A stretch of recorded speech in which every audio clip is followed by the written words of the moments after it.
یاد رکھیے مسجدوں کی تعمیر وہی لوگ کرتے ہیں یا انہی لوگوں کو اللہ تعالیٰ مسجدوں کی تعمیر کرنے کی توفیق عطا فرماتا ہے جن کی ذات کو اور جن کے مال کو اللہ تبارک و تعالیٰ چن لیا کرتا ہے۔ اللہ جن کے مال کو اور جن کی ذات کو منتخب کر لیتا ہے، جن کا سلیکشن کر لیتا ہے، جن کو چن لیا جاتا ہے، بس انہی کو توفیق ہوتی ہے۔ آپ کیا سمجھتے ہیں؟ کیا دنیا کے اندر لوگوں کی کمی ہے؟ دنیا میں ایسے ایسے مسلمان پڑے ہوئے ہیں کہ اگر ان کی دولت کو کبھی آگ لگ جائے، اللہ نہ کرے کے ساتھ اللہ نہ کرے ان کی دولت کو آگ لگ جائے تو مہینوں جلتی رہے، اتنی دولت اللہ نے لوگوں کو عطا کی ہے،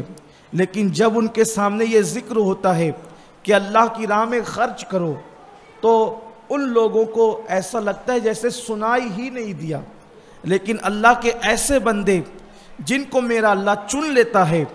کوئی مانگے یا نہ مانگے، جب ان کو پتہ چلتا ہے کہیں پر مدرسہ چل رہا ہے، کہیں پر مسجد کی تعمیر ہو رہی ہے، کہیں پر نیک کام ہو رہا ہے، تو پھر وہ لوگ مطالبے کا انتظار نہیں کرتے،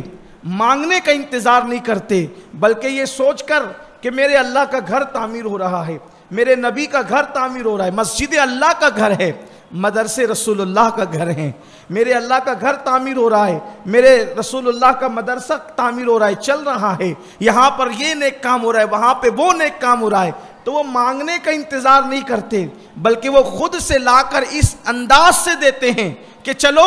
لوگ دنیا کی بینک میں جمع کراتے ہیں تاکہ گرے وقت میں ہمیں کام آئے، ہم اللہ کی بینک میں جمع کرا دیں، اس لیے کہ دنیا کی بینک میں جمع کرائیں تو پیسہ مصیبت میں یاد آتا ہے تو انسان سر کھجا کر سوچتا ہے کہ میں نے تو بہت دنوں پہلے جمع کرا رکھا ہے، اب کچھ نہیں ہے، سارا خالی ہو گیا ہے، تو بینک سے نکالیں اپنے حق سے اور پھر جتنا چاہیں جہاں چاہیں خرچ کریں۔ بلا تمثیل یہ جو لوگ اللہ کی راہ میں خرچ کرتے ہیں یہ اللہ کی بینک میں جمع کراتے ہیں، جب بدن پر کفن بھی نہیں ہوگا اس وقت میرا اللہ فرمائے گا کہاں ہیں وہ لوگ جنہوں نے میری راہ میں خرچ کیا تھا، انہوں نے گویا کہ مجھے قرض حسنہ دیا تھا، انہوں نے اپنی طاقت کے مطابق دیا تھا، آج میں ان کو اپنی شان کے مطابق عطا کروں گا۔ اس وقت لوگ جو نہیں دینے والے ہیں وہ تو دانتوں تلے انگلیاں چبائیں گے غصے میں کہ کاش ہم نے کیوں نہ خرچ کیا، کیوں نہ دیا، ہم لوگ دیتے تو کتنا اچھا ہوتا، لیکن دینے والے بھی کچھ افسردہ ہوں گے، اتنا کم کیوں دیا تھا،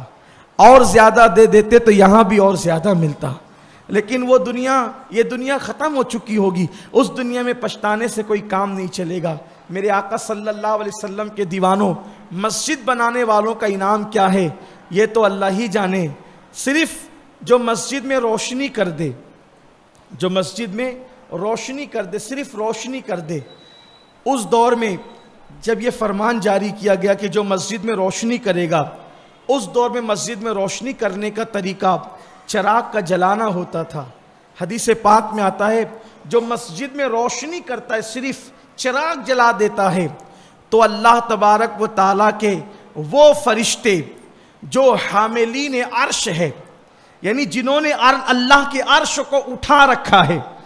جب تک کسی کا جلایا ہوا چراغ مسجد میں جلتا رہتا ہے وہ فرشتے اس کے لیے مغفرت کی دعائیں کرتے رہتے ہیں۔ میں سوچتا ہوں کہ اللہ تعالیٰ کا کتنا احسان ہوا کہ اس نے ہمیں ایسے دور میں پیدا کیا کہ لوگ چراغ جلائیں تو ان کا چراغ بجھ سکتا تھا،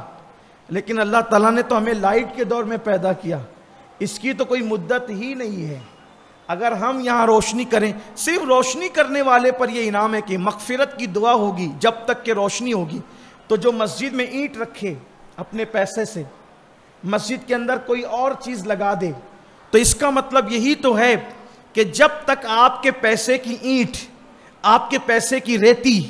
آپ کے پیسے کی کنکر، آپ کے پیسے کا سیمنٹ، آپ کے پیسے کا سریا، کوئی چیز مسجد کے اندر جب تک لگی رہے گی فرشتے آپ کے لیے مغفرت کی دعائیں کرتے رہیں۔ کتنا سستا سودا ہے، اللہ تعالیٰ نے دنیا میں موقع دیا ہے، ہمیں کرنا چاہیے۔